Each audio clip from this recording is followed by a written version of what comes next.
শুরু করিতেছি মহান আল্লাহর নামে, যিনি পরম করুণাময় এবং অত্যন্ত দয়ালু। আজকে আমাদের জন্য আরেকটি স্মরণীয় দিন। আগামী ঈদ, আপনারা জানেন যে কালকেই আমাদের ঈদ, কালকে না পরশুদিন ঈদ। ঈদের দিনে আমরা আরেকটি যাত্রী ছাউনি, যেটাকে এক্সটেনশন করে আমরা এত সুন্দর বানাইছি, আপনারা আসলে দেখতেই চাইবেন, শুধু দেখতেই চাইবেন। শুধু যাত্রী ছাউনি না, এর সাথে আমরা একটা ঐতিহাসিক জিনিস এই জায়গায় নিয়ে আসতেছি। এটা বলার আগে আপনাদেরকে বলতেছি, দেখেন আমার পেছনে পুরা চা বাগান, আবার আমার সামনেও দেখাও, সামনেও পুরা চা বাগান। দেখেন পুরা চা বাগান, চা বাগানের মধ্যখানে এইখানে আপনারা এই যে এইখানে বসে চা খাবেন। এই আমাদের যে সন্ধ্যার পরে যে লাইটিং থাকবে, লাইটগুলা দেখাও, লাইটগুলা দেখাও, এই লাইটগুলা দেখাও।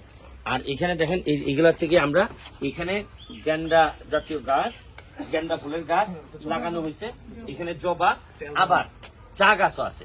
এটা হচ্ছে গিয়ে শুধু মানুষের বসার জন্য।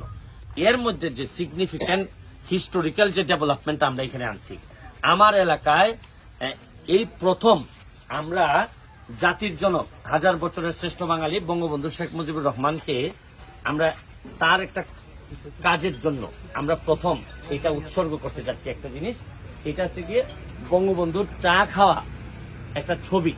এই ছবিটা কেন দিলাম, এটা পুরাটা এখানে লেখা আছে, আপনারা দেখতেছেন যে 4 জুন 1957 সালে প্রথম বাঙালি হিসাবে বঙ্গবন্ধু শেখ মুজিবুর রহমান চা বোর্ডের চেয়ারম্যান পদে অধিষ্ঠিত থেকে বাঙালি জাতিকে সম্মানিত করেন। এই কৃতিত্ব সম্মানিত করতে আমরা এটা 4 তারিখে উদ্বোধন করার কথা ছিল। 4 জুন আমি এখানের এমপি হিসাবে পক্ষ থেকে বঙ্গবন্ধুকে, আমি এমপি বা আমার এলাকার মানুষের পক্ষ থেকে এটা আমরা উদ্বোধন করতেছি। আমি আমার এলাকার যিনি ইয়নো মহোদয়, তিনি আমার সাথে আছেন। এইটা একটু ঐতিহাসিক কাজে আমি ধন্যবাদ জানাই যে এখানে উনিও শরিক হয়েছেন।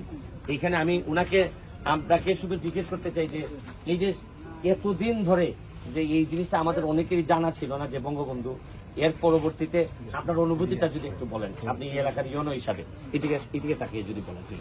ধন্যবাদ। আসলে জাতির জনক বঙ্গবন্ধু শেখ মুজিবুর রহমানের বাংলাদেশ প্রতিষ্ঠার ক্ষেত্রে যে অকৃত্রিম অবদান, সেটা কিন্তু আমরা দেখি যে 1957 সালে চা যে শিল্পটাকে, সেটার বিকাশের ক্ষেত্রে অসাধারণ ভূমিকা ছিল। 1957 সালে 4 জুন বঙ্গবন্ধু চা বোর্ডের সম্মানিত চেয়ারম্যান পদে মনোনীত হয়েছিলেন। এরপরে কিন্তু উনি প্রস্তাব করেছিলেন চা গবেষণা কেন্দ্র প্রতিষ্ঠার জন্য, যেটা আমাদের শ্রীমঙ্গলে প্রতিষ্ঠিত হয়েছে এবং এটা পূর্ণাঙ্গতা লাভ করা হচ্ছে 1973 সালে। তো আমাদের জাতির জনকের বাংলাদেশ জন্ম থেকে শুরু করে প্রত্যেকটা ক্ষেত্রে অসামান্য অবদান রয়েছে। আমি উপজেলা নির্বাহী অফিসার হিসেবে মনে করি আমাদের যারা পরবর্তী প্রজন্ম আছে, তাদের বঙ্গবন্ধুর যে স্বপ্ন, সোনার বাংলা গড়ার যে স্বপ্ন দেখছিলেন, সেটা বাস্তবায়নে যথেষ্ট ভূমিকা রাখা। থ্যাংক ইউ ইয়নো মহোদয়। এখানে আবার আরেকজনকে, এই যে আমাদের একজন ইয়াং আর্কিটেক্ট, তাকে বলতে চাই, সেই এই প্রজেক্টটা, সে এবং আমার ভাগিনা ইরাম, সে দুইজনে মিলে তারা এই প্রজেক্টটা করছে এবং আমি আসলে অনেক কৃতজ্ঞ। আমি তোমাকে জিজ্ঞেস করতে চাই যে কেমন লাগতেছে যে এরকম চা বাগানের মধ্যখানে, একটু সামনে এসে যদি বলো তুমি। প্রথমত যখন আমার কাছে প্রথমে প্রজেক্ট এসেছে, তো আমার কাছে মানে আশেপাশে পরিবেশে অনেক ভালো লেগেছে। লাইক চা বাগানের ভিতরে মানুষ একটু বসে আনন্দ করবে, আড্ডা দিবে, মানে একটা অন্যরকম একটা ব্যাপার, অনুভূতি। তো যখন আশেপাশে এনভায়রনমেন্ট সুন্দর থাকে, তখন আমাদের মানে আড্ডার মৌসুমটা আরো সুন্দর হয়ে যায়। তো এখানে আসলে আগেই একটা ছাউনি ছিল, ওই ছাউনিটাকে এক্সটেন্ড করে মানুষকে আরো কিভাবে আনা যায়, আকৃষ্ট করে মানুষ কিভাবে এখানে আরো বেশি সময় স্পেন্ড করবে, ওইটাই আসলে মেন উদ্দেশ্য ছিল। তো আমাকে হেল্প করেছে সৈয়দ ইরাম, উনি আমাকে সর্বক্ষণ অ্যাকচুয়ালি জ্বালিয়েছে এটার জন্য, প্রথম থেকে লাস্ট পর্যন্ত আমাকে গাইড করে। Actually thank you. আমি তরুণ ইঞ্জিনিয়ারকে ধন্যবাদ জানাচ্ছি। আর আমার জন্য এটা অসম্ভব একটা আনন্দের দিন এবং এই বঙ্গবন্ধুর এই, আপনারা জানেন যে উদ্বোধন উৎসর্গ করা, যেটি উৎসর্গের জন্য আমরা একটা গাছও এখানে, চা গাছ আজকে রোপণ করব বঙ্গবন্ধুর স্মৃতির প্রতি শ্রদ্ধা জানিয়ে।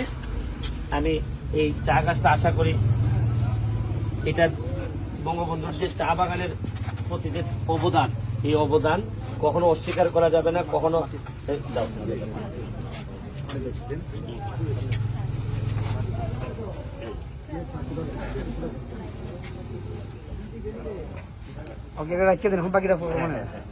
তো সবার প্রতি এই পিছনে হচ্ছে কি আমার যাত্রী ছাউনিটা, এটাও আমরা আলাদা ভিডিওর মাধ্যমে আপনাদেরকে দেখাবো যে যাত্রী ছাউনির এক্সটেনশন করে আমরা কোন জায়গায় কিরকম এবং এটা আপনারা সব এলাকায় ব্যবহার করতে পারবেন। Thank you all.